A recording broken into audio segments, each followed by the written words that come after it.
إبراهيم وعلى آل إبراهيم إنك حميد مجيد الحمد لله আল্লাহ রব্বুল আলামিনের দরবারে লাখ কোটি শুকর যে মহান আল্লাহ পাক রব্বুল আলামিন আমাদেরকে জুমার নামাজ আদায়ের উদ্দেশ্যে তিনার ঘর মসজিদ আসবার মতো তৌফিক দান করেছেন। এজন্য সকলে অন্তরের অন্তঃস্থল থেকে উচ্চ আওয়াজে কালিমাতুশ শুকর আদায় করি, সকলে বলি আলহামদুলিল্লাহ। প্রিয় উপস্থিতি, আমি আপনাদের সামনে সূরা বানী ইসরাঈলের প্রথম আয়াতে কারিমা তিলাওয়াত করেছি। নির্ধারিত বিষয় নবী আলাইহিস সালাতু ওয়াস সালামের হাদিস সমূহ থেকে ছোট্ট একটি হাদিস আমি আপনাদের সামনে তিলাওয়াত করেছি। পঠিত আয়াত ও হাদিসকে সামনে রেখে অল্প সময়ের মধ্যে কিছু গুরুত্বপূর্ণ কথা বলার চেষ্টা করব। আল্লাহ পাক রব্বুল আলামিন আমাকে ইখলাস ও আমলের নিয়তে কথাগুলো বলা এবং আপনাদের সবাইকে কথাগুলো আমলের নিয়তে শ্রবণ করার তৌফিক দান করুন, সকলে বলি আল্লাহুম্মা আমিন। সম্মানিত হাজিরিন, গত জুমায় আলোচনা চলতেছিল মেরাজ সম্পর্কে, মনে আছে কথা? নবী আলাইহিস সালাতু ওয়াস সালামের মেরাজ হয়েছে কি মাসে? রজব, কথা বলে না, কি মাসে? রজব মাসে। তো রজব মাস আমাদের প্রায় শেষ দিকে, আজকে 26 তারিখ। নবী আলাইহিস সালাতু ওয়াস সালামের মেরাজ সম্পর্কে গত জুমায় অল্প একটু আলোচনা করার সুযোগ হয়েছিল। আজকেও মেরাজ সম্পর্কে বাকি আলোচনা করার চেষ্টা করব। জানি না কতদূর পর্যন্ত আল্লাহ পাক আলোচনা করার তৌফিক দিবে। তো যতটুকু আলোচনা হবে আমরা দিলের কানে, মনের কানে মনোযোগ দিয়ে শোনার চেষ্টা করব ইনশাআল্লাহ। তো আল্লাহ পাক রব্বুল আলামিন নবী আলাইহিস সালাতু ওয়াস সালামকে মেরাজ করায়ছেন, ভ্রমণ করায়ছেন। দুনিয়ার জমিন থেকে নবী আলাইহিস সালাতু ওয়াস সালামকে দাওয়াতের মাধ্যমে প্রথম আসমান, দ্বিতীয় আসমান, এরকম ভাবে সপ্তম আসমান, বাইতুল মামুর মসজিদ, আরশে আজিম, সিদরাতুল মুনতাহা, সকল কিছু আল্লাহ পাক রব্বুল আলামিন এক রাত্রিতে আমাদের পয়গম্বর জনাবে মুহাম্মদুর রাসূলুল্লাহ সাল্লাল্লাহু আলাইহি ওয়াসাল্লামকে ভ্রমণ করিয়েছেন। এই কথার উপরে আমাদের কি ইয়াকিন আছে, বিশ্বাস আছে না নাই? কথা বলেন, বিশ্বাস আছে কি নাই? সবার আছে? মাশাআল্লাহ। যদি কোনো ব্যক্তি এই কথার উপরে কিঞ্চিত পরিমাণ সন্দিহান হয়, ঈমান থাকবে? কথা বলেন, থাকবে? থাকবে না। তো নবী আলাইহিস সালাতু ওয়াস সালামের মেরাজ গত জুমায় বলেছিলাম, নবীজির মেরাজ স্বপ্নে যুগেও হয়েছে, সশরীরেও হয়েছে। স্বপ্নের মাধ্যমেও একাধিকবার আল্লাহ পাকের দিদারে নবীজি গিয়েছেন, মেরাজ করেছেন স্বপ্ন যুগে। তো নবী আলাইহিস সালাতু ওয়াস সালামের মেরাজ দুই ভাবে হয়েছে। কয় ভাবে? দুই ভাবে। একটা হলো স্বপ্ন যুগে, আর একটা সশরীরে, জাগ্রত অবস্থায়। এই বিষয়ে তাফসীরের কিতাবে অনেক বিশাল লিপিবদ্ধতা আছে। হাদিসের কিতাবের মধ্যেও এটার সত্যতার প্রমাণ আমরা পাওয়া যায়। নবীজির জীবনী সিরাতের কিতাব থেকে আমরা এটার সত্যতা প্রমাণ পাই। তাফসীরের গ্রন্থ, হাদিসের গ্রন্থ, ইতিহাসের গ্রন্থ, নবীজির সিরাত, সকল বিষয়ের মধ্যে মেরাজ সত্য, এটাই কথা। এটার সকল সত্যতা আমরা পেয়েছি।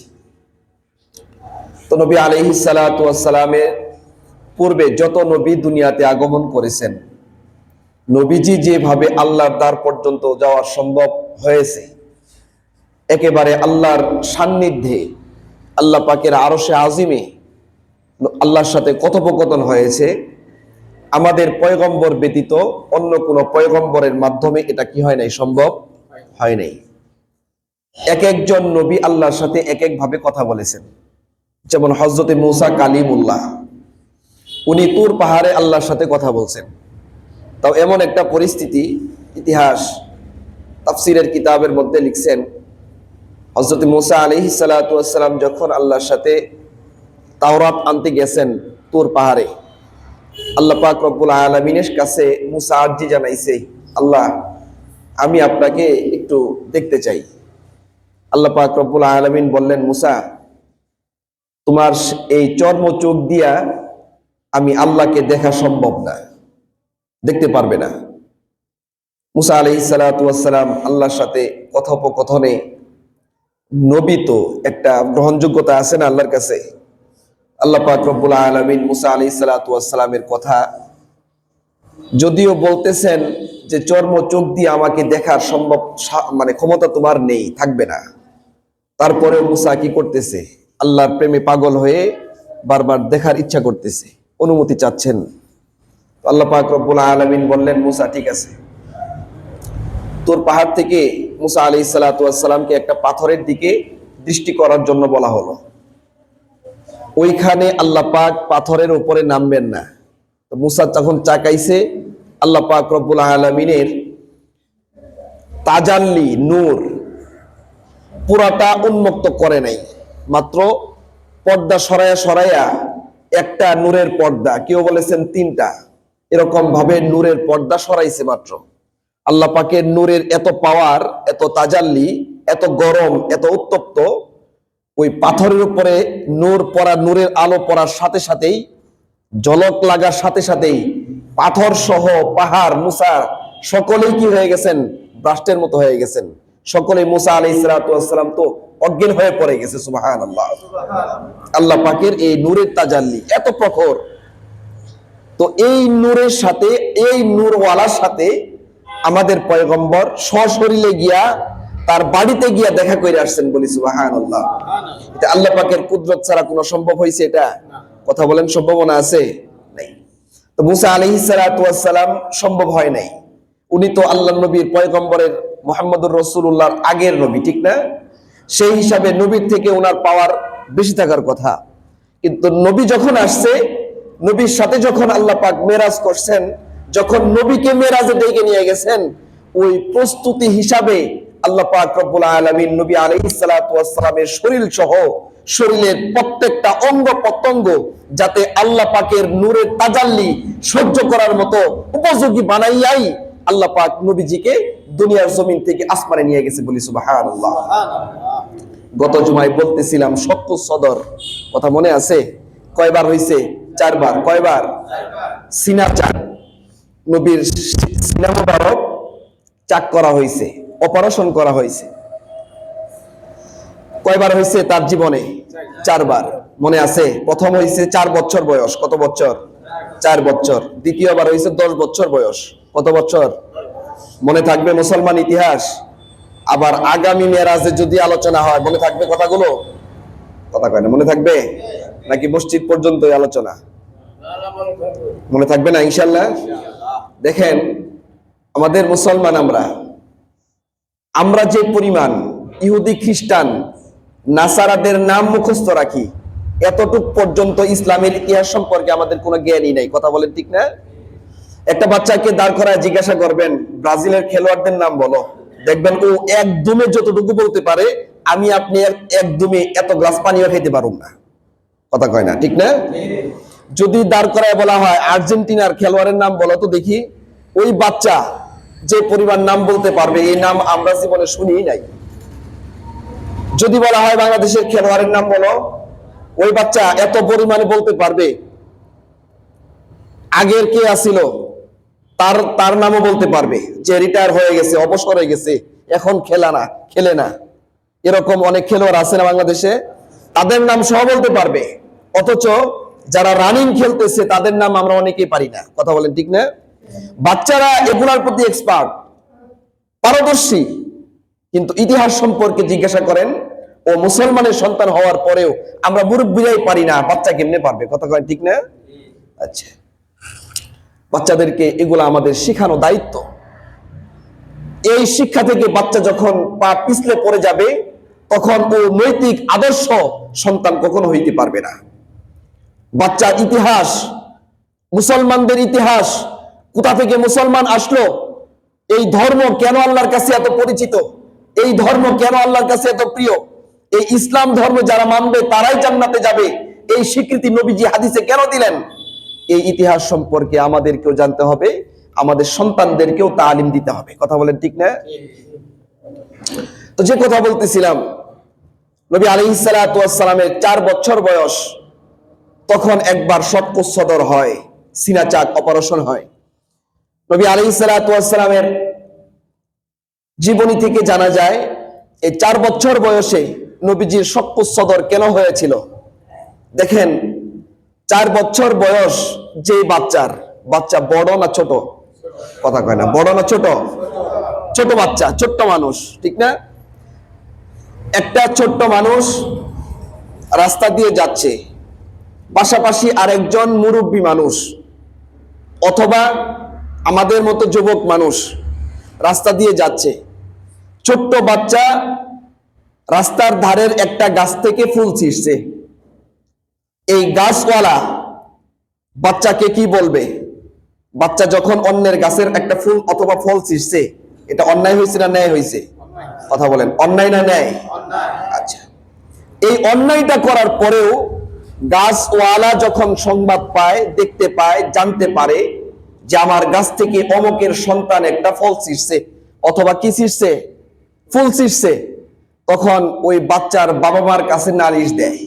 তখন বাবা মা কি বলে? যে ভাই, ছোট্ট মানুষ বুঝতে পারে নাই। কথা কয় ঠিক না? আচ্ছা, এই কাজটা যদি আমার মতো একজন যুবক অথবা মুরব্বী, চুল দাড়ি পাকছে, উনি যদি এই কাজটা করে, তাহলে উনার বাপ্পার কাছে কি বিচার দিবে না উনাকেই বকাবদ্ধ করবে? কথা বলেন, উনাকেই বকাবদ্ধ করবে। প্রতি উত্তরে কেউ কিন্তু কথাটা বলবে না যে উনি তো বাচ্চা মানুষ, বুঝতে পারে নাই, থাকগা। এই কথা কি কেউ বলবে? কি বলবে? মুরব্বী হয়ে গেছে গা, এখনো পর্যন্ত কিছু বুঝে না, মানুষের কাছে মধ্যে আব্দুল্লাহ গে। কথা কন ঠিক না? আচ্ছা, তার মানে বাচ্চা অপরাধ করলেন আমরা এটা বলে কাটায় দেই যে বাচ্চা বুঝতে পারে নাই। তো যখন নবীজির 4 বছর বয়স, নবীজি আমাদের সন্তানের মতোই একজন সন্তান ছিলেন। আমি একজন বাবার মতোই নবীজি বাবা ছিলেন। আমি একজন ব্যবসায়ীর মতো নবীজি ব্যবসায়ী ছিলেন। আমি যেমন বাবা, নবীজিও তেমন কি ছিলেন? বাবা ছিলেন। ঠিক তদ্রুপ ভাবে লক্ষ্য করবেন, আমি যেমন 4 বছরে ছিলাম, নবীজিও কত বছরে ছিলেন? 4 বছরে ছিলেন। এখন এই বয়স অনুযায়ী বাচ্চারা একটু দুষ্টামি, একটু হারাকাত, লাড়াচাড়া, দুষ্টামি, দৌড়াদৌড়ি, লাফালাফি করে কিনা? কথা বলেন, করে। কিন্তু নবী আলাইহিস সালাতু ওয়াস সালাম যেহেতু অন্যরকম, আল্লাহ পাক যদিও রক্ত গোশত দিয়ে তাকে মানুষ বানাইছে, কিন্তু তাকে নবুয়ত দিবেন অন্য মানুষের থেকে, আল্লাহ পাক তাকে স্পেশালিটি দিয়া দুনিয়াতে পাঠাইছেন। কথা বলেন ঠিক না? আল্লাহ পাক চাইতেছে যে আমি যাকে স্পেশাল বানায় ঘোষণা দিছি, যাকে আমি ওমা আরসালনাকা ইল্লা রাহমাতাল লিল আলামিন বলেছি, ও মানুষ হলেও বাকি অন্য কোন মানুষের মতো হতে পারবে না। ওর লাইনটাই থাকবে কি? একটু ভিন্ন, একটু কি আলাদা, ভিন্ন। এজন্য নবী আলাইহিস সালাতু ওয়াস সালামকে শিশু সুলভ যে আচরণগুলো আছে, দুষ্টামি, মারামারি, একটু মানুষের সাথে উঠা বসা, দৌড়াদৌড়ি, এই সকল কিছু থেকেই মুক্ত রাখার জন্য আল্লাহ পাক রব্বুল আলামিন তার সিনাটাকে চাক করে বাচ্চা সুলভ যত আচরণ আছে সব আচরণগুলো নবীজির বুক থেকে বের করে দিয়েছেন। বলি সুবহানাল্লাহ। নবীজির যখন 4 বছর বয়সে শক্কস সদর হয়, সিনা চাকের মাধ্যমে নবীজিকে বাচ্চা সুলভ সকল আচরণ থেকে আল্লাহ পাক মুক্ত বানিয়ে দিয়েছে। এবার আসেন দ্বিতীয় তবকা। নবী আলাইহিস সালাতু ওয়াস সালাম যখন 10 বছর বয়সে উপনীত হলেন, তখন নবীজি যুবকে যাচ্ছে। কথা বলেন ঠিক না? 10 বছর অতিক্রান্ত হয়ে 11, 12, 13, 14, 15, 16, 17, 18, 19, 20, 21, 22, 25 বছর, 30 বছর পর্যন্ত একজন মানুষ যুবকে থাকে। কথা বলেন না? তো নবীজি যুবক হওয়া, বালেগ হওয়ার আগে 10 বছর বয়স নবীজি তখন আল্লাহ পাক মনস্থ করলেন যে আমি তো মুহাম্মদকে স্পেশাল মানুষ বানাবো।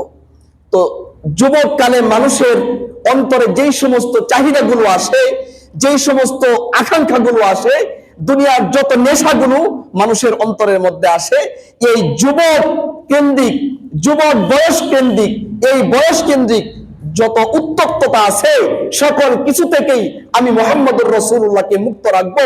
কেননা তাকে স্পেশাল মানুষ, তাকে আমি নবুয়ত দিব, তাকে আমি জান্নাতের মালিক বানাবো, তাকে আমি হাউজে কাউসারের মালিক বানাবো। এই জন্য আমি তাকে সিনা চাকের মাধ্যমে, এই যে যৌবন বয়সী মানুষ যত ভুল করতে পারে, যত কাজ করতে পারে, এই সকল চাহিদা, এই সকল উত্তপ্ততা, এই সকল গরম, এই সকল কিছু থেকেই আমি মুহাম্মদুর রাসূলুল্লাহকে আলাদা করার জন্যই তার অন্তর থেকে এই সমস্ত চাহিদা সকল কিছু আমি আল্লাহ আলাদা করেই আমি মুহাম্মদুর রাসূলুল্লাহকে মানুষের সাথেই উঠা বসা করাবো, বলি সুবহানাল্লাহ। যাতে কোনোদিন তোমরা বলতে না পারো যে মুহাম্মদ তো আমাদের সমাজে বড় হয় নাই, এজন্যই ও অন্যরকম হয়েছে। কথা বলেন ঠিক না? একজন শহরের মানুষ যখন গ্রামে আসে, গ্রামে আসার পরে গ্রামের ছেলে পেলেরা গাছে উঠতে পারে। যে বাচ্চা শহরে বড় হয়েছে, গাছ কোনোদিন উঠে তো দূরের কথাও বুঝতেই পারে না, ওরকম বাচ্চা থাকে না অনেকেই। শহর থেকে বাচ্চা যখন গ্রামে আসে দাদু বাড়িতে বেড়াইতে, আয়সা যখন দেখে যে তার চাচাতো ভাই যেটা গ্রামে থাকে ও লাফায়া গাছে উঠে, ও লাফায়া পুকুরে জাপ দেয়, সাঁতার কাটে, কথা বলেন এরকম হয় না? ওই ঢাকার বাচ্চা তখন কি করে থাকে? তাকায় তাকায় দেখে এগুলা কেমনে করতেছে, আমি তো পারি না। কথা বলেন ঠিক না? এজন্যই যদি না পারে পাশ থেকে আরেকজন বলে, এই তোমার ভাই গাছে উঠতেছে, তাহলে তুমি নিচে দাঁড়ায় আছো কেন, তুমিও গাছে উঠো। তখন ওই ঢাকায় যে মানুষ হয়েছে, বাচ্চা বড় হয়েছে, এই বাচ্চা কি বলে যে আমি তো গাছে উঠতে পারি না। তখন বলে না, ঢাকায় থাকে তো গাছ গাছলা কই পাবে। কথা বলেন ঠিক না? তার মানে এই গ্রামের বাচ্চা থেকে ঢাকায় আলাদা থাকার কারণে গ্রামের যে পরিবেশটা আছে, এই পরিবেশটা ওই ঢাকার বড় হওয়ালা বাচ্চার একটু বুঝে উঠতে কি হয়, কষ্ট হয়, সময় লাগে। ঠিক তদ্রুপ ভাবে নবীজির জন্য যেন এরকম কথা কোনো মানুষ বলতে না পারে যে মুহাম্মদ আমাদের থেকে আলাদা থাকছে, এজন্যই সে অন্যরকম হয়েছে, হয়তো আমাদের সাথে চলাফেরা করলে এরকম হইতে পারতো না, আমাদের মতোই আলাদা, আমাদের মতোই হয়ে যাইতো। এই কথা যেন কোনোদিন কোন মানুষ মুহাম্মদুর রাসূলুল্লাহর প্রতি আঙ্গুল তুলে বলতে না পারে। এজন্যই সকল সমাজবদ্ধতায় নবী আলাইহিস সালাতু ওয়াস সালাম বসবাস করছেন ঠিক, কিন্তু আমরা সমাজে থাকলে যে সমস্ত কাজগুলো করার মনস্থ হয়, ইচ্ছা জাগে, এই ইচ্ছাগুলো কখনো রাহমাতাল লিল আলামিনের অন্তরের মধ্যে জাগে নাই। কথা বলেন ঠিক না? এজন্যই নবী আলাইহিস সালাতু ওয়াস সালামকে সিনা চাকের মাধ্যমে আল্লাহ পাক তার কলব থেকে যৌবন, মানুষের যুবক বয়সে গুনাহ বলেন, আনন্দ বলেন, আনন্দ ফুর্তি বলেন, যেটাই বলেন না কেন, এই সমস্ত দুনিয়ার কোন স্বার্থ, দুনিয়ার কোন লোভ লালসা যেন মুহাম্মদুর রাসূলুল্লাহর অন্তরের মধ্যে স্থান না পায়। এজন্য নবীজিকে 10 বছর বয়সে দ্বিতীয়বার শপথ সদর করায় দিলেন, সিনা চাক করাইতেছেন, বলি সুবহানাল্লাহ। 3 নাম্বার সিনা চাক, নবী আলাইহিস সালাতু ওয়াস সালাম যখন নবুয়ত পায় 40 বছর বয়স। কত বছর বয়স? নবীজির যখন 40 বছর বয়স, তখন নবুয়ত দেওয়ার আগে আরেকবার সিনা চাক হইছে। তাহলে কয়বার হইল? কয়বার হইল? 3 বার। নবুয়ত দেওয়ার আগে কেন সিনা চাক করাইলেন? আল্লাহ পাক, নবুয়ত একটা ভারী জিনিস, কথা বলেন, একটা শরীয়ত যাকে দেওয়া হবে এটার একটা ওজন আছে না, এটার একটা ওয়েট আছে না, একটা ভার আছে। তাকে নতুন কিতাব দিবে, তাও এমন কিতাব যেই কিতাব আসার সাথে সাথেই পূর্বের যত কিতাব আছে সবগুলো বাতিল হয়ে যায় অটোমেটিক ভাবে। কথা বলেন ঠিক না? আল্লাহ তো নবী আলাইহিস সালাতু ওয়াস সালামকে মানসিক ভাবে, আত্মিক ভাবে, কলবি ভাবে, শারীরিক ভাবে ফিট রাখার জন্য নবী আলাইহিস সালাতু ওয়াস সালামকে নবুয়ত দেওয়ার আগে তৃতীয়বার কি করলেন? সিনা চাক করছেন, যাতে নবীজি এই নবুয়তের এই ভারত্ব, এই ওয়েট নবীজি যেন কি করতে পারে, নিতে পারে, বহন করতে পারে। জিব্রাইল যে আসবেন, নবীজি জিব্রাইল আলাইহিস সালাতু ওয়াস সালাম যখন প্রথম আসছে আল্লাহর নবীর কাছে, নবীজি বলতেছেন, আমাকে আয়েশা জিব্রাইল সামনে দাঁড়ায় আমাকে তার বুকের সাথে লাগাইয়া কি করছে? চাপ দিছে। এই ফলে আমি নবীর গায়ের মধ্যে জ্বর চলে আসছে। এমন জ্বর, হযরত আম্মা জান আয়েশা রাদিয়াল্লাহু তাআলা আনহা বলতেছেন যে নবীজির কাছে যখন প্রথম কি আছে? ওহী আসে, নবীজি ঘরের মধ্যে আয়েশা আমাকে বলতেছে, জাম্মিলুনি জাম্মিলুনি, আমাকে কম্বল দিয়ে আবৃত করে দাও, আমার মনে হচ্ছে আমার প্রাণনাশের আশঙ্কা হইতেছে, আমার ভয় হচ্ছে না জানি আমার মৃত্যু হয়ে যায়। নবীজির শরীরে প্রচন্ড পরিমাণের কি জ্বর চলে আসছে। কিসের জন্য আসছে? কথা কয় না। পানিতে ডুবাইছে এই জন্য? কি জন্য? ওই আসছে, জিব্রাইল আইসা নবীজিকে চাপ দিছে। এই যে চাপ দেওয়ার কারণে নবীজির শরীরে, মানুষের শরীর শক্তি বেশি না ফেরেশতার শরীরে শক্তি বেশি? কথা বলেন। ফেরেশতার শরীরে। তারপরেও কোন ফেরেশতা আসছে? সকল ফেরেশতাদের সর্দার জিব্রাইল। এই জিব্রাইল কেমন জানেন? একটু পরে আসবে, আলোচনা কথা বলতেছি। নবী আলাইহিস সালাতু ওয়াস সালামকে নবুয়ত দেওয়ার জন্য প্রস্তুত করতেছেন শক্কুস সদর। তৃতীয়বার করে নবীজি যেন এই নবুয়তির এটা বহন করতে পারে, কোরআন বহন করতে পারে, এটার ক্ষমতা যেন নবীজির হয়, এজন্য নবীজিকে তৃতীয়বার শক্কুস সদর করাইলেন। বলি সুবহানাল্লাহ। চারবার, চতুর্থবার নবীজির শক্কুস সদর হলো কখন? যখন এই যে মেরাজে গেছেন, এই মেরাজের রাত্রিতে নবী আলাইহিস সালাতু ওয়াস সালামকে যেহেতু দুনিয়ার জমিন থেকে একদম আস্তে আস্তে আস্তে আস্তে আল্লাহ পর্যন্ত নিয়ে যাবেন। এই যে আল্লাহ পর্যন্ত নিয়ে যাবে, এই দীর্ঘ একটা সফর, যদিও এক রাত্রের মধ্যে হয়েছে, সফর কিন্তু অনেক লম্বা। কথা কয় ঠিক না? সফর কি শর্টকাট? কথা কয় না, shortcut. Sarishabari to Dhaka, Sarishabari to Chittagong না। নবী আলাইহিস সালাতু ওয়াস সালাম এই যে যখন মেরাজে গেছেন, অনেক লম্বা সফর নবীজি সহ্য করতে হবে। এখানে অনেক কাহিনী আছে, জান্নাত দেখছেন, জাহান্নাম দেখছেন, বিভিন্ন নবীদের সাথে নবীজির মুলাকাত হয়েছে, সাক্ষাৎ হয়েছে, কথোপকথন হয়েছে। নবীজি ইমামতি করছেন, ইমামুল মুরসালিন বলা হয়, ইমামুল আম্বিয়া বলা হয়। নবীজি সকল পয়গম্বরদের ইমামতি করছেন। এই যে কাজগুলো, প্রথম আসমানে গেছেন, দ্বিতীয় আসমানে গেছেন, তৃতীয় আসমানে গেছেন, চতুর্থ, পঞ্চম, ষষ্ঠ, সপ্তম, এরকম ভাবে এই যে একটা সফর করছে, এই সফরটা যেন নবীজির কাছে ক্লান্তি না আসে সফর করার জন্য ক্ষেত্রে, এজন্য আল্লাহ পাক রব্বুল আলামিন চতুর্থবার এই কি করলেন? শক্কুস সদর কইরা নবীজিকে ফিট বানাইলেন। যখন শক্কুস সদর শেষ, তখন নবীজি মেরাজে যাওয়ার জন্য ফিট মানে আগে ফিট ছিল না, নবীজি তো আগে থেকেই ফিট ছিল, কিন্তু দৈহিক শক্তি, আত্মিক প্রস্তুতি, মানসিক প্রস্তুতি, এটার একটা বিষয় আছে না? নবীজি যদিও স্বপ্ন যুগে আল্লাহর সাথে দিদার করছেন, এখন যাইতেছেন সশরীরে, দুইটার মধ্যে পার্থক্য আছে না? কথা কয় না, পার্থক্য আছে না? এজন্যই নবীজিকে প্রস্তুত করার জন্য আল্লাহ পাক রব্বুল আলামিন ফেরেশতাদের মাধ্যমে চতুর্থবার শক্কুস সদর করাইয়া মেরাজে নিয়ে গেছে। বলি সুবহানাল্লাহ। তো নবী আলাইহিস সালাতু ওয়াস সালাম মেরাজে রওনা হয়েছে। প্রথম আসমানে যখন জিব্রাইল নিয়ে গেছে, পূর্ণাঙ্গ বলার কিন্তু সময় হইতেছে না, জানেন আপনারা ইতিহাস, একটু একটু টাচ দিয়ে দিয়ে বলতেছি। তো নবী আলাইহিস সালাতু ওয়াস সালামকে জিব্রাইল যখন প্রথম আসমানে নিয়ে গেছে, যাওয়ার পরে প্রথম আসমানে দরওয়াজার মধ্যে দারওয়ান ফেরেশতা আছে, যে গেটগুলাকে রক্ষণাবেক্ষণ করে। যখন জিব্রাইল বাহির থেকে নক দিছেন, এই খোলো, ভিতর থেকে আওয়াজ আসছে, আপনি কে? আমি জিব্রাইল। আপনার সাথে কে? আমার সাথে হলো আখিরি জামানার পয়গম্বর নবী মুহাম্মদুর রাসূলুল্লাহ সাল্লাল্লাহু আলাইহি ওয়াসাল্লাম।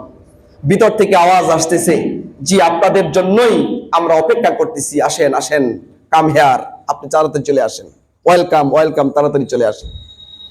প্রথম আসমান এরকম ভাবে, দ্বিতীয়, তৃতীয় আসমান, চতুর্থ আসমান, পঞ্চম আসমান, এরকম ভাবে যখন আল্লাহর কাছে গেছে, বাইতুল মামুর মসজিদ আছে ওইখানে একটা, কোথায়? আসমানে। কি আছে? কথা কয় না। বাইতুল মামুর একটা মসজিদের নাম।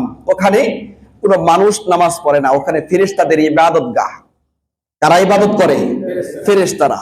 এই বাইতুল মামুর মসজিদটা তাফসীরের কিতাবের মধ্যে আসছে যে কাবা ঘর যেখানে বানানো, এই কাবা ঘরের একদম সরাসরি উপরে, একদম কাবা ঘরের সরাসরি উপরে এই মসজিদটা কোথায়? আসমানে অবস্থিত। এই এই এই বাইতুল মামুর মসজিদের মধ্যে যদি কোনো ফেরেশতা একবার ঢুকে, ও কিয়ামত পর্যন্ত ওই ফেরেশতার সিরিয়াল আর ওই মসজিদে ঢোকার জন্য আসে না। এত পরিমাণ ফেরেশতা আল্লাহ পাক বানায় রাখছে। বলি সুবহানাল্লাহ। একবার যদি কেউ বাইতুল মামুরে কোনো ফেরেশতা একবার ঢোকার চান্স পায়, ও আর কিয়ামত পর্যন্ত চান্স পাবে না। 5 জন ফেরেশতা আছে তাইলে? কথা কয় না। 5 জন আছে? 10 জন আছে? অগণিত ফেরেশতা আল্লাহ পাক বানায় রাখছে, ঠিক না? বাইতুল মামুরে একজন ফেরেশতা ইবাদতের জন্য একবার ঢুকবে, ও আর কিয়ামত পর্যন্ত কি পাবে না? বাইতুল মামুরে প্রবেশের সুযোগ পাবে না। আল্লাহু আকবার। আল্লাহ পাক কি সৃষ্টি বানায় রাখছেন। তো বাইতুল মামুর পর্যন্ত জিব্রাইল গেছে, যাওয়ার পরে নবীজি কি বলতেছেন, ইয়া রাসূলুল্লাহ, ইয়া হাবিবাল্লাহ, এবার আপনি সামনে যান, এখানে আমার আর সম্ভব না, আমার দায়িত্ব এই পর্যন্তই শেষ। ওই দিন ওই বাইতুল মামুরের পাশে একটা ময়দান আছে, এই ময়দানের মধ্যে যাওয়ার পরে আল্লাহর নবী হযরত জিব্রাইল আলাইহিস সালাতু ওয়াস সালামের আসল চেহারা, আসল আকৃতি নবীজি ওই দিন দেখছে। নবী আলাইহিস সালাতু ওয়াস সালাম মেরাজ করে আসছে, আসার পরে এই সাহাবায়ে কেরাম জিজ্ঞাসা করছেন, ইয়া রাসূলুল্লাহ, ইয়া হাবিবাল্লাহ, জিব্রাইলকে আপনি সশরীরে কখনো দেখতে পারছেন? নবীজি বলতেছে, হ্যাঁ, একবার দেখছি, মেরাজের রাত্রিতে। বলি সুবহানাল্লাহ, আরো জোরে বলি সুবহানাল্লাহ। নবীজি বলতেছে, যখন আমি জিব্রাইলের দিকে তাকাইলাম, জিব্রাইলের চেহারা, ওরে বাপ রে বাপ, জিব্রাইলের শরীরের মধ্যে 600 পাখা। বলি সুবহানাল্লাহ। কত পাখা? 600 পাখা বিশিষ্ট একটা ফেরেশতা। আর যখন কুরআনুল কারীম প্রথম ওহী, ইকরা বিসমি রাব্বিকাল্লাযী খলাক, এই ফেরেশতা 600 পাখা বিশিষ্ট এই ফেরেশতা আয়েশা যখন মুহাম্মদুর রাসূলুল্লাহকে বুকের সাথে চাপটা দিছে, তাহলে কি পরিমাণ চাপটা হয়েছিল মনে করেন? এখন আন্দাজ করে দেখেন, চাপটা মনে অনেক হালকা হয়েছিল না? 600 পাখা বিশিষ্ট একটা মাখলুক, আল্লাহ পাকের সৃষ্টি, এই জিব্রাইল, এরই এত পাওয়ার। আল্লাহ নবীজি বলতেছে, জিব্রাইলের কত পাখা? কথা বলে না, কত পাখা? 600 পাখা বিশিষ্ট হযরত জিব্রাইল আলাইহিস সালাতু ওয়াস সালাম। তো জিব্রাইল বলতেছেন, ইয়া রাসূলুল্লাহ, ইয়া হাবিবাল্লাহ, আমার কাজ এই পর্যন্তই শেষ, আমি আর সামনে অগ্রসর হতে পারবো না। যদি আমি এখান থেকে এক কদম সামনে বাড়ি, সাথে সাথেই আমি জিব্রাইল আল্লাহ পাকের নূরের তাজাল্লিতে পুড়ে সারখার হয়ে যাব। জিব্রাইল আর সামনে আগালেন না। নবী আলাইহিস সালাতু ওয়াস সালাম গেলেন সিদরাতুল মুনতাহা, আরশে আজিমে গেলেন। আল্লাহ যেখানে থাকেন, আল্লাহ পাকের সাথে কথোপকথন হলো। আল্লাহ পাক রব্বুল আলামিন উম্মতে মুহাম্মাদের জন্য সকল কথা, নবীজির সকল আবেগ কথা সবকিছু শোনার পরে যখন কথোপকথন শেষ করে চলে আসতেছে, আল্লাহ পাক রব্বুল আলামিন নবীজিকে ডাক দিয়ে বললেন, ও আমার বন্ধু, আমার হাবিব, আপনি যখন মেরাজ থেকে চলে যাবেন, যাওয়ার পরে যখন মানুষের কাছে এই কথাগুলো প্রকাশ হবে, তখন যারা আমার আশিক, আমার পাগল যারা, আমার পেয়ারা যারা হবে, তারা আপনাকে প্রশ্ন করতেও পারে যে আপনি যে আল্লাহর কাছে গিয়েছিলেন, তো আল্লাহ আমাদের জন্য হাদিয়া স্বরূপ কিছু পাঠায় নাই? এই কথা কেন বলতে পারে না? বলতে পারে। দুনিয়ার মধ্যে শুধু যদি কেউ এমপির বাড়িতে যায়, এমপির বাড়িতে অনেকে যাওয়ার সুযোগ হয় না? কথা কয়টা হয় না? এই যে মুরাদ সাহেব যখন ছিল, মুরাদ যখন এমপি ছিল, ওর বাড়িতে অনেকে যায় নাই? তো এমপির কাছ থেকে দেখা করে আসলে পরে এলাকার লোকজন যে দেখা করে আসে, ওকে তো একটি বলেই যে কি এমপি গেছিল, এমপির কাছে পকেট টকেট কি গরম করে দিছে না? কথা কয় না, বলে না এরকম? তো নবীজি, আল্লাহ পাক নবীজিকে বলতেছে, আপনাকেও জিজ্ঞাসা করবে, তো আপনি কি বলবেন? ও আমার বন্ধু, আপনার উম্মতের জন্য এই যে হাদিয়া স্বরূপ আমি 3টা জিনিস দিছি। কয়টা জিনিস বলি? জোরে বলি, কয়টা? 3টা বলি সুবহানাল্লাহ। আল্লাহ পাক আমাদেরকে কত ভালোবাসে দেখেন। নবীজি তো আল্লাহর সাথে কথোপকথন করে চলে আসতে পারতো, না দিলেই বাকি হইতো। কথা বলেন ঠিক না? তারপরেও আল্লাহ পাক নবীজিকে হাদিয়া দিলেন কয়টা আমাদের জন্য? কথা কয় না, কয়টা? 3টা হাদিয়া পাঠায় দিছে। বলি সুবহানাল্লাহ। প্রথম প্রকার যে হাদিয়া, এটার নাম হলো সালাত। এর নাম কি? কথা বলেন কি? সালাত। কত ওয়াক্ত দিছিল প্রথমে? কথা বলেন, কত ওয়াক্ত? 50 ওয়াক্ত। নবীজি হাদিয়া নিয়ে চলে আসতেছে। আর 2 নাম্বার হাদিয়া বলবো না? 2 নাম্বার হাদিয়া হলো, প্রথম হাদিয়া হলো 50 ওয়াক্ত নামাজ। 2 নাম্বার হাদিয়া হলো সূরাতুল বাকারার শেষ 2 আয়াত। বলি সুবহানাল্লাহ। আমরা অনেকে মুখস্থ পারি, আমানার রাসূলু বিমা উনজিলা ইলাইহি মির রাব্বিহি ওয়াল মুমিনুন কুল্লুন আমানা বিল্লাহি ওয়া মালাইকাতিহি ওয়া কুতুবিহি ওয়া রুসুলি লা নুফাররিকু বাইনা আহাদিম মির রুসুলি ওয়া ক্বালু সামি'না ওয়া আতা'না গুফরানাকা রাব্বানা ওয়া ইলাইকাল মাসির। এই এক আয়াত। আবার লা ইউকাল্লিফুল্লাহু নাফসান ইল্লা উসআহা থেকে একদম শেষ পর্যন্ত সূরাতুল বাকারার শেষ 2 আয়াত আল্লাহ পাক রব্বুল আলামিন 2য় নাম্বার হাদিয়া স্বরূপ আমাদের জন্য পাঠিয়ে দিলেন। বলি সুবহানাল্লাহ। 3 নাম্বার হাদিয়া দিলেন কি? আল্লাহর নবী বলতেছেন, যারা তাওহীদে বিশ্বাসী হবে, যারা একত্ববাদের উপরে বিশ্বাস করবে, আস্থা অর্জন করবে আল্লাহ পাক একক, তার কোনো শরীক নাই, তার কোনো সন্তান নাই, তার কোনো পুত্র নাই, তার কোনো মা নাই, তার কোনো বাবা নাই।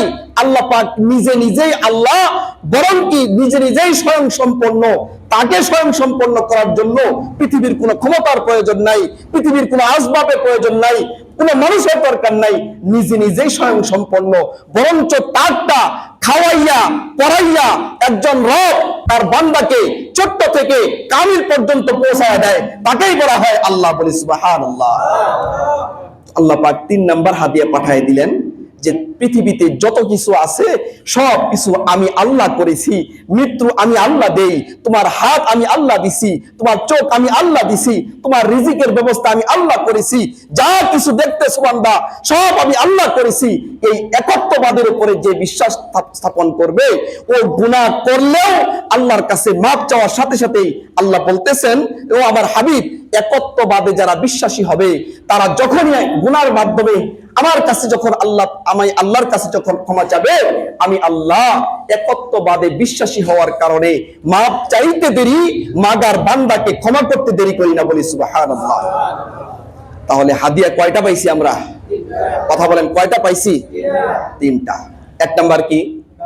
কথা বলেন। 1 নাম্বার নামাজ, 2 নাম্বার সূরা বাকারার শেষের 2 আয়াত, 3 নাম্বার একত্ববাদে যারা বিশ্বাসী তারা আল্লাহর কাছে অপরাধের জন্য, গুনাহের জন্য যদি ক্ষমা চায়, আল্লাহ পাক ক্ষমার ঘোষণা করে দিয়েছেন। বলি সুবহানাল্লাহ। এই 3টা গুণাবলী আমাদের মনে থাকবে তো ইনশাআল্লাহ? মনে থাকবে তো ইনশাআল্লাহ?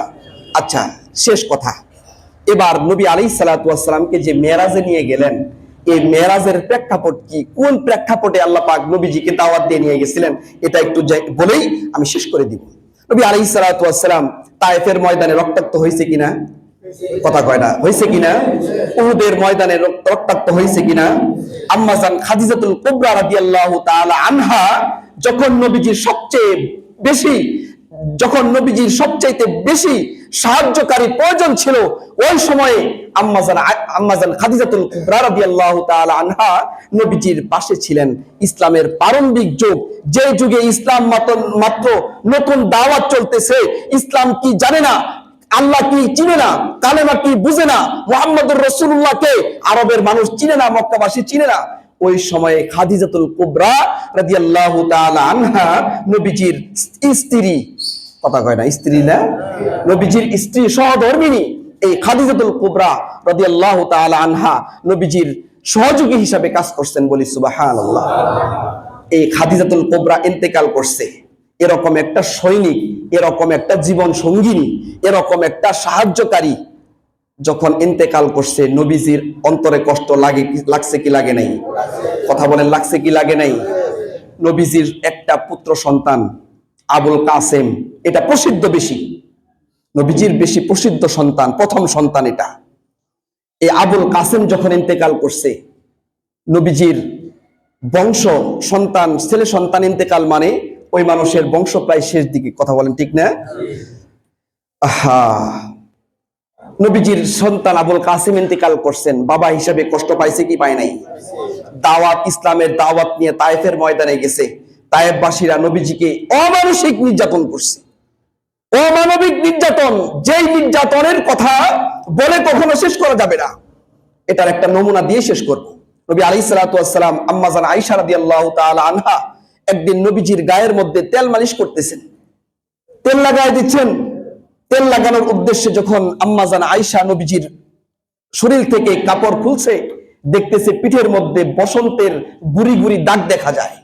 তো নবীজিকে জিজ্ঞাসা করছেন আম্মা জান আয়েশা, ইয়া রাসূলুল্লাহ, ইয়া হাবিবাল্লাহ, আপনার শরীরের মধ্যে বসন্তের দাগের মতো এই দাগগুলা কিসের? নবী আলাইহিস সালাতু ওয়াস সালামকে যখন আম্মা জান আয়েশা এই প্রশ্নটা করছে, এই প্রশ্ন শোনার সাথে সাথেই নবী আলাইহিস সালাতু ওয়াস সালামের 2 চোখ বেয়ে বেয়ে পানি, অশ্রু ঝরতেছে, পানি প্রবাহিত হচ্ছে। আম্মা জান আয়েশা রাদিয়াল্লাহু তাআলা আনহা নবীজিকে ডাক দিয়ে বলেন, ইয়া রাসূলুল্লাহ, ইয়া হাবিবাল্লাহ, আপনি যে কান্না করতেছেন, আপনি কি আমার কোনো কথায় আচরণে কষ্ট পেয়েছেন? তো নবীজি বলতেছেন, না আয়েশা, আমি তোমার কোনো কথা বা তোমার কোনো আচরণে কষ্ট পাই নাই। আপনার কি মার কথা মনে হয়েছে? না। আপনার কি বাবার কথা স্মরণ হয়েছে? না। তো আপনি কাঁদতেছেন কেন ইয়া রাসূলুল্লাহ? তো নবীজি বলতেছেন, আয়েশা, এই যে তুমি আমার শরীরের মধ্যে বসন্তের দাগের কথা জিজ্ঞাসা করছো, এই দাগের কথা আমার যখন কানে আসছে, উচ্চারণ করছো, এটা তো বসন্তের কোনো দাগ না। এই দাগের ইতিহাস সম্পর্কে আমার মনে হয়ে গেছে, এজন্য আমি মুহাম্মদুর রাসূলুল্লাহ কান্না করতেছি। কি ইতিহাস? আম্মা জান আয়েশাকে বলতেছেন, আয়েশা শোনো, যখন ইসলামের প্রারম্ভিক যুগ চলতেছে তখন তুমি আয়েশা ছিল না, তোমার বাবা আবু বকর ছিল না, কোন সাহাবী নাই। আমি মুহাম্মদুর রাসূলুল্লাহ এই মদিনার বালুময় পথ ধরে ধরে তায়েফের ময়দানে গেছি দাওয়াত দেওয়ার জন্য। তায়েফের ময়দানে যখন দাওয়াত দেওয়ার জন্য গেছি, তায়েফবাসীরা আমার দাওয়াত কবুল করে নাই, বরঞ্চ আমাকে পাগল বলে আখ্যায়িত করে আমাকে মাঝখানে দাঁড় করাইয়া চতুর্দিক থেকে বৃষ্টির মতো আমার শরীরের মধ্যে পাথর লাগাইছে।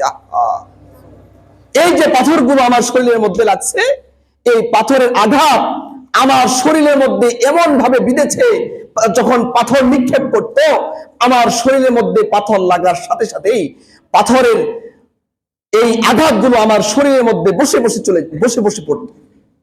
আর আমার এই সমস্ত পাথরের আঘাতগুলো দিয়ে ঠিক দিয়ে লাভ দিয়ে শরীরের রক্তগুলো বের হয়ে তায়েফের ময়দান রঞ্জিত হয়ে যেত।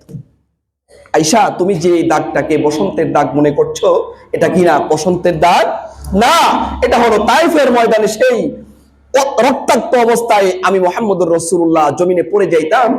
ওই যে তারা আমাকে অমানসিক নির্যাতন করেছে, এই নির্যাতনের চিহ্নটা আমার শরীরে আয়েশা এখনো আছে। তো এই যে কথা, এই যে ইতিহাস শুনলাম, নবীজি কি দিনের জন্য কষ্ট করছে কি করে নাই?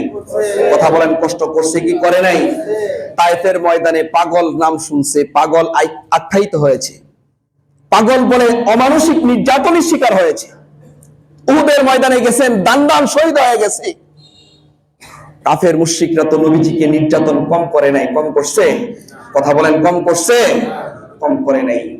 এই সকল কষ্ট বেদনা নবী আলাইহিস সালাতু ওয়াস সালাম, এই বেদনাগুলো তাকে যেন অল্প সময়ের জন্য ভুলে যেতে পারে, এই কষ্ট দুঃখ যেন নবীজির স্মরণ না হয়, এই স্মরণ না হওয়ার জন্য আল্লাহ পাক রব্বুল আলামিন মেরাজ করাইয়া আমার নবী মুহাম্মদুর রাসূলুল্লাহকে জমিন থেকে প্রথম আসমান, এরকম এক আসমান, দুই আসমান, তিন আসমান, এরকম করে করে আল্লাহর সাথে দিদারে নিয়ে গেছেন। বলি সুবহানাল্লাহ। এটা কেমন কথা যে একটু পেরেশানি ক্লান্তিতে থাকলে আমরা একটু বাড়ি থেকে বের হয়ে আত্মীয় বাড়ি ঘুরতে যাই না? কথা কয় না, যাই না? যাই। কেন? মনটা যেন ফ্রেশ হয়, আমি যে কষ্টে আছি কষ্ট যেন একটু কমে আসে। এই কষ্ট কমানোর জন্যই নবী আলাইহিস সালাতু ওয়াস সালামকে আল্লাহ পাক জান্নাত ভ্রমণ করাইছেন। ও আমার হাবিব, আপনার জন্য তো আমি জান্নাত বানায় রাখছি। ও আমার হাবিব, আপনার জন্য তো আমি হাউজে কাউসার রেডি রাখছি। ও আমার হাবিব, আপনার জন্যই তো আমি যত বালাখানা দেখতেছেন সকল বালাখানা আমি বানায় রাখছি। বলি সুবহানাল্লাহ। ও হাবিব, দিনের জন্য, আমার কথাকে প্রতিষ্ঠিত করার জন্য, আমার কালেমাকে বুলন্দ করার জন্য যত কষ্ট আর যন্ত্রণা আপনি সহ্য করছেন সব কিছুই ভুলে যান। এই জিনিস আমি আল্লাহ আপনার জন্য বানায় রাখছি। বলি সুবহানাল্লাহ। মেরাজ কোন পরিপ্রেক্ষিতে হয়েছে? নবীজির কষ্ট ভুলানোর জন্য, কষ্টকে ভুলানোর জন্য আল্লাহ পাক মেরাজ করাইছেন। আল্লাহ পাক রব্বুল আলামিন এই সমস্ত যে ইতিহাস আমরা শুনলাম, এই ইতিহাস শুনে বুঝে আমাদের আকীদাকে সহি শুদ্ধ করার তৌফিক দান করুন। সকলে বলি আল্লাহুম্মা আমিন। ওয়া আখিরু দাওয়ানা আলহামদুলিল্লাহি রাব্বিল আলামিন। দাওয়াত দিবেন।